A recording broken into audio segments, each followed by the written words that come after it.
Oh, what it says? Oh, yeah. What? We always get off to a good start. I just got a big sign that said we can't access your video. Fuck no. So welcome everyone to episode number 5, Close and Pay Chillcast. Today we're going to talk about frame battles, I believe. I don't know how or what I'm going to say, guys. I just think we should talk about this and see what the fuck comes out my mouth. Okay, and this came up because something came up in my group, right? And it was something that I've seen many times before, and I just was like, fucking it. I handled it, guys, in the group, but like I think it's something to talk about. So someone said, let's give some context here. So after saying the yes or no at the start of the call, the prospect still says they're not comfortable making a decision on a call. How would I proceed the call? I know, he said, I know someone in the group said to challenge their way of doing things. But I've had a prospect where I literally given all the reasons for why I want a decision on the call, and they still tell me they're not making one, even though they're qualified. So in that moment, would I end the call or would I carry on? And in brackets after the last bit was, although wouldn't this lose the frame? Right? And it's this bit that was like, we need to get that sorted out, Ryan. And the fact of people saying, "Oh, wouldn't I lose it?" As if you can't ever get it back. But we need to just end it here, guys. Right? The whole thing, frame. You can't ever hold frame the whole time. It's not possible. You're passing it between you on the call the whole time. Okay? It's just you might hold the majority of the frame over someone. Okay? That is a good thing. Right? But for instance, you can hold frame throughout a call because you're the authority, but when you pitch, you essentially lose frame because now everything is in their hands. Now, does that end it, Ryan? Does that end your? Do you think that's enough for people to understand?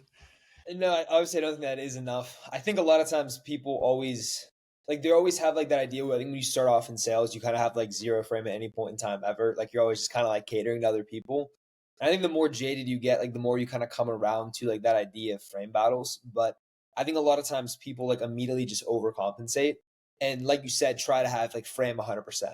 Where if like one thing comes up, like they're really scared of like losing the frame and not kind of like switching up and like giving them anything, right? I think like the frame battle is like kind of like you said, a very give and take relationship throughout the call.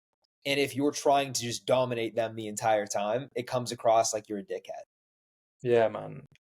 I think we've gone too far. We've gone so far in the sense of frame that now no one wants to let go. But I think you all should let go of frame and just be dominated.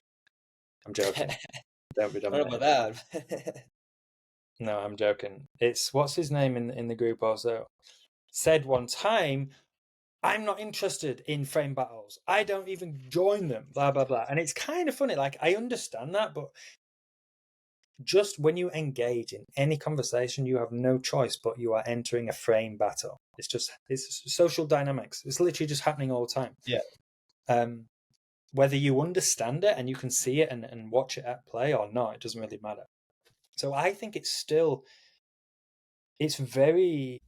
it's very good and important to understand it and be able to recognize it, because you can then just spot people in front of you just performing certain kind of acts, whether it's conscious, it's actually normally subconscious. They're not doing it on purpose. And it's just how they are generally in life. If you're able to see it and understand it and win those little battles, Mm-hmm. it is often what those type A personalities are looking for on that call, because they don't kind of experience that a lot. Yeah, it's a really good point because I remember I was actually watching this the other day because we had in one of your internal call reviews that you did. We posted in the group. I think it was like 30 minutes long or some shit. And it was a guy like very high level, owned a business, did very well for himself, and you could just see throughout the call like very little instances where he kind of just like throws a shot at the closer, and the closer just kind of takes it. And it was that like reoccurring throughout the call. And you could tell by the end the guy was just like looking at his phone. He didn't really give a shit because he kind of won that like frame battle, so to speak. And I think that the way that comes across is almost like a lack of respect. And on like the inverse side of that, where like, that closer in that situation was kind of getting dominated. Like you said, the one kid who said he doesn't like play the frame games and shit like that, you're either just gonna either get dominated, or I think the comment he made was like just DQ them or some shit like that. And if that's the case, you only end up just taking orders, right? You never actually sell someone, with your ability that was like difficult to close. That wasn't just like a lay down. And so within those two extremes becomes that like frame battle with, like you said, there's certain times you kind of have to take the edge, maybe challenge them, push back a little bit. But, whenever you pitch, automatically there's going to be that, hey, kind of catering to you. This is exactly what we're going to do. Show you how to do it. We'd be great working together, some shit like that people say. But, there's a dance throughout the call, I think, of that. It is a dance. It is a dance. I fucking love it. I don't know why, but I do, and I can see it in real time. But I think when people say I don't want to be involved in frame battle, it's just essentially saying there are people out there who are very wealthy, they're very dominating, they're type A personalities. I can't really do fucking anything with them. So I just give in and just get steamrolled, and that's fine. I see that a lot. Do you know what? I see it with a lot of even high-level closers, honestly. There's an aspect of humor and being very intelligent on the spot. This is why I think Bowtied Sales Guy speaks about doing this. And maybe I've mentioned it on another podcast, but like me in acting, kind of similar skills where being able to fucking know what to say like this on the spot, very quick, makes you seem very intelligent. That skill in of itself can be built up. And it's really that sometimes which just wins you the frame battle. And I'll give you one example, because I was on a call with a closer today doing a 1-to-1, and he had this similar objection, or no, it wasn't objection. It was just a frame battle. Okay, so this guy, very wealthy guy, kind of said, so in the middle of the call, kind of came from nowhere. He just went, hey, so show me someone like who similar to me who you've worked with. And as soon as anyone says that, I remember I face this. 99% of closers, bro, will at that point in time go, yeah, okay, I'll show you. Blah, blah, blah, blah, blah. And now you've just kind of followed that his order, right? Really bad thing to do. And so a real simple way to look at these little frame battles is be able to just respond back with a question very quickly, but not in any kind of derogatory sense, right? Sometimes, even if you can do it in a humorous sense, it's way better. So example would be, what do you mean similar to you? Height, weight, right? And you've just cut the whole thing, right? Now it's just that little frame battle's finished, just like that. Mm-hmm. Or you can do it in more of a kind of like challenging sense, and you could say, what do you mean similar to you? So you saying, if I can't show you someone exactly like you don't think we can perform. Is that how you look at things? Essentially, what I just said is, you're a retard if you think like this. And I think on the spot as well, and it's hard for closers when you're facing someone who's genuinely in front of you, who's just fucking way more wealthy, is very accomplished, and then they're just ordering you to do shit. It's hard to think of the fucking clever question to just say back. Yeah, it's funny too, because I'm thinking of one example in particular of like you using that exact same thing. So again, that call recordings, like in the group, and a guy was like trying to big dog you. Once he said that, he's like, "Well, no, that's not what I mean," and he kind of just like retraces his steps a little bit, and it was funny. And it is funny too, because I think people always try to like write those things down, like try to like memorize those little one-liners and stuff like that. But I almost think it's like the wrong way to look at it, where like you're not like rehearsing those things. You just have to, sort of like be in that headspace where like if they say something stupid, you kind of have to just like realize that was stupid and find that within yourself to be natural to say something back that's like clever and funny. Because if you're trying to like rehearse lines, it always comes across like really disingenuous. You know what I mean? So like the time that you used that one, it was like perfect, and it landed very well because it was very natural. I think people have to just try to find it in themselves, like take calls with that mindset, and then those like one-liners and stuff like that, and those questions back come across very more genuine. Natural, yeah.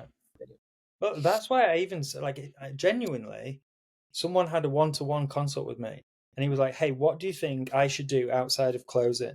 Right? He generally wants to improve his skills. I was like, "Bro, like if you are serious, go and do acting or go and do improv, like an improv class where you're just on the stage and then people say shit to you and you have to just respond. There's no script.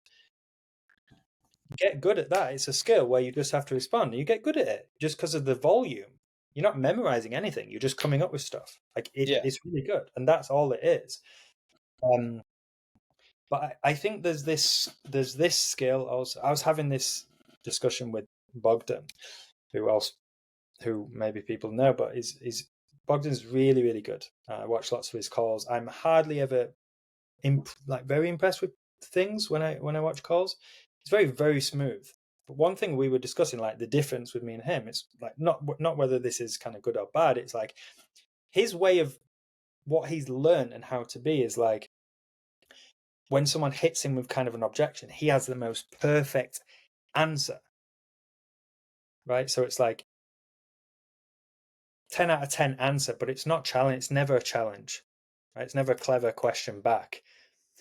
And that's actually a harder way of being, I believe, because if you don't have this perfect answer every time that's said so correct, like you come across like you're trying to defend yourself, and that is not going to work. With him, it like surprisingly works because fucking gets it correct every time. And then on my side, when I get the same kind of objection, I'm just thinking, why do you ask? What do you mean? And I was saying to him, bro, try to implement it, not because it's better, but it actually buys you time. Like if I can, instead of it's pressure's on me, I have to answer, and I just say, what do you mean? That often works, and then it makes them think and regurgitate, and now I have all this time to consider what to say. It's fucking so much better. And even though I just said this is not better than one another, and now I just said it's so much better. Yeah. No, for sure. Like you'll realize that too. Like everyone has like their own sort of like ways of doing things, and it's not like hyper fixating on like some little tactic. It's just like that overall way in which they function of like how their brain works to like kind of grab that frame back. Where you would take a quick question, he has like some one line or something like that.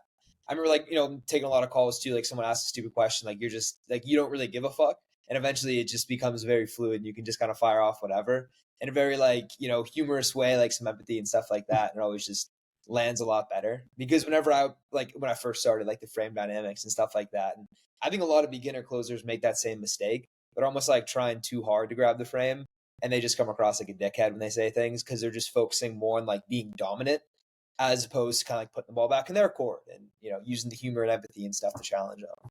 At least what I've noticed for sure. No, I think you're spot on. Definitely in terms of what they newer closers think. I think there's an aspect, though, by the way, of frame battles or just frame in general that people don't think about.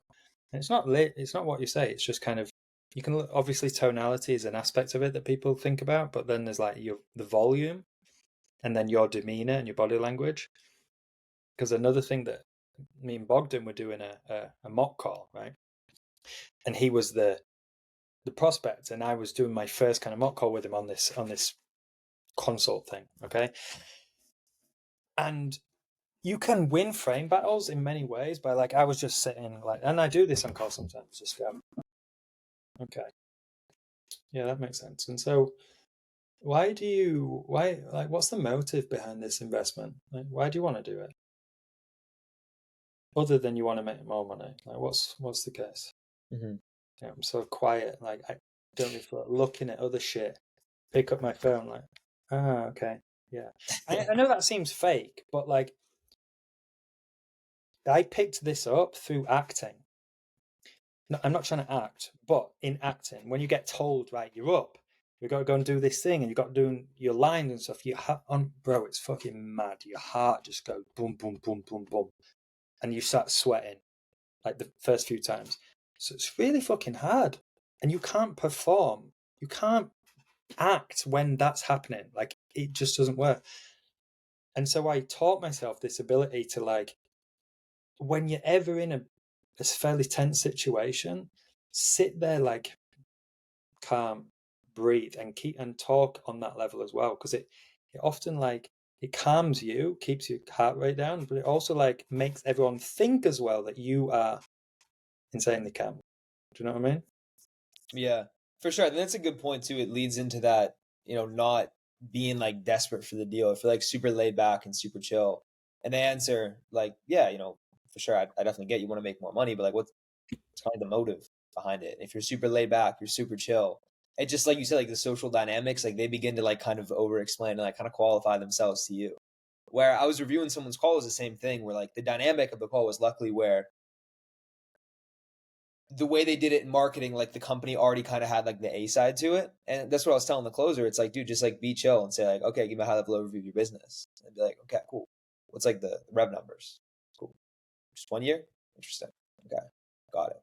And just being like super chill about it, as opposed to like, oh, fuck $1 million. That's so sick, Yeah, for sure. There's definitely there's a continuum of how Yeah. you can kind of add.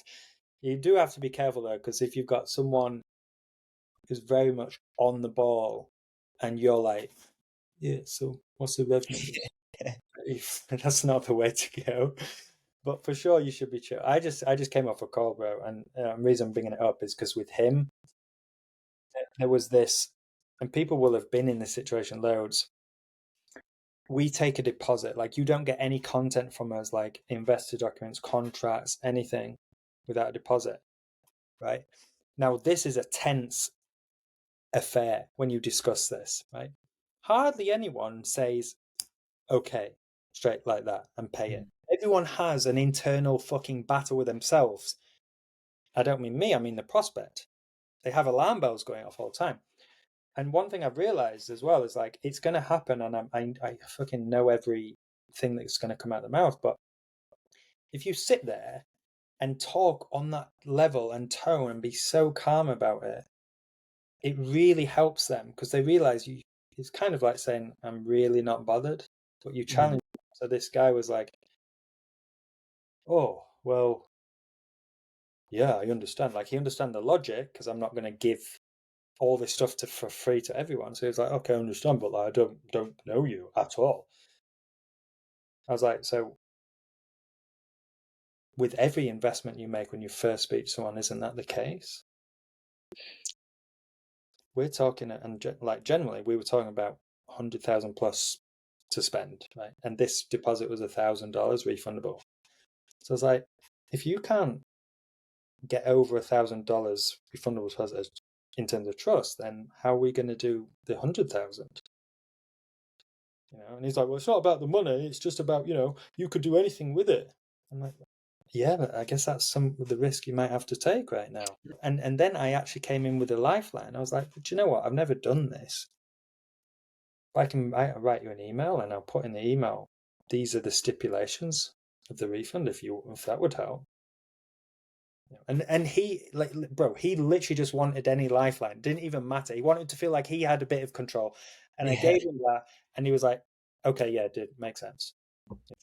And that was it. But half of it was just fucking staying so calm. Yeah. For sure. I think that's like the mistake too, where people start to get like really needy, and you can hear it in their voice sometimes, like just sound like whiny almost, like trying to handle the objections. They use like that fake sales voice when like the answer is just being like more calm as ever. Where like I think that level of like not disinterest, but just overall, I guess, indifference, I think builds trust. I think especially in those scenarios, it's like you're not like trying to get the $1,000 out of them. It's just like, yeah, you're gonna pay us $100,000, might as well pay us $1,000 first. For sure, bro. What did he say though? There was another point that he said. Oh, I'm glad I remembered. So it was in this little battle, and I could tell it was just uneasy for him. I've been in that situation so many times. I know if you just press the push button to get the invoice, because he has the invoice at this point. It's there in his inbox. I've seen him like get it. I know he's got it, and he's saying anything to just not do it. The fucking thing. So if I push that button just at the wrong time, alarm bells go off again, and we go further away, and it's just like pointless. So I was just like, offered him I even said to him at one point, I'm going to make sure you do this on the call because I am not going to send you anything unless we get this taken care of now. Right? And just in this little tonality that I said it, made no alarm bells go off. And I guess you could say that's a burglar coming in the house, not making a fucking sound. Yeah. It's the same thing. Yeah. It's probably a little skill people could pick up, to be honest. When it comes to closing, like the final stages, staying level, don't come up. You know, keep it. Even being quiet is a good one. Hmm. Yeah, for sure. No, I think in terms of like the like we said earlier, like the dance between the call of being like super needy aggressive to like, the opposite side of that is being like super dominant. I think in between there you kind of have that same level of like general like indifference, and that like nuance there is like still actually being able to like navigate to a decision and to a deal while being indifferent toward it, as opposed to just like, yeah, I don't care, it could be a no, and then just get off the call, Yeah, and the continuum of that, and being able to go from being more authoritative and then different bits throughout the call. I just think generally it's a good idea if you can just chill the fuck out at the end of calls. That sounds like common sense, but just being able to consciously think about it. Oh, I'm about to get some money. I'm going to suggest pricing. Blah blah blah. Chill out. Come down. Look, not bothered. Talk in a level sense. That also, and that allows you to think of the best returns in terms of questionings and challenges and stuff like that. To end on this, I was doing a review and one-to-one with the closer. $1,000 refundable deposit. We build you a custom package. And this woman just couldn't get her head around it, right? She was a fiery woman. So she was like, wait, you want me to pay 1,000? Why'd you do that? And the closer like had a good answer. But this is where I'm saying it's like not always great to just answer. So he said, well, yeah, well, we do it because of this reason. We have to put lots of time and effort into making this, blah, blah, blah. And that's, even though it's correct, like it's logical, it's a defense of what you're trying to do. It's not standing behind your fucking principles, which is the frame is these are our principles of the business. Like, if you don't like it, that's fine, honestly, but we're not going forward, right? So he explained, and when you explain like that, it's a defense. And what happens with the defense is you get another attack. Someone attacks and they don't get an attack back, they go again, and then you get fucked. So you have to always challenge back as your first move, right? Which stops them, startles them. If he said, why wouldn't we charge for that? Yeah. She'd have been, she did have an answer. She actually said, well, I'm in the service-based business. I've never seen that before. And it's weird. Right? So, and then she kept attacking him. But it's like, well, yeah, okay. I'm glad you said so. We're all in service-based business. You all do these stupid things that you've been taught, and you don't challenge them. You don't think about them. So you all race to the bottom and charge cheap prices and discounts, whereas we do this, and it's been the best decision we've ever made. Now that's my second attack, essentially saying like you're pretty much done for that. But anyway, that's it, folks. Maybe you can pick something up from this. I hope so anyway. Comment, subscribe, like. I've never said that before, but fucking get it done. Like and subscribe. Like and subscribe, bitches.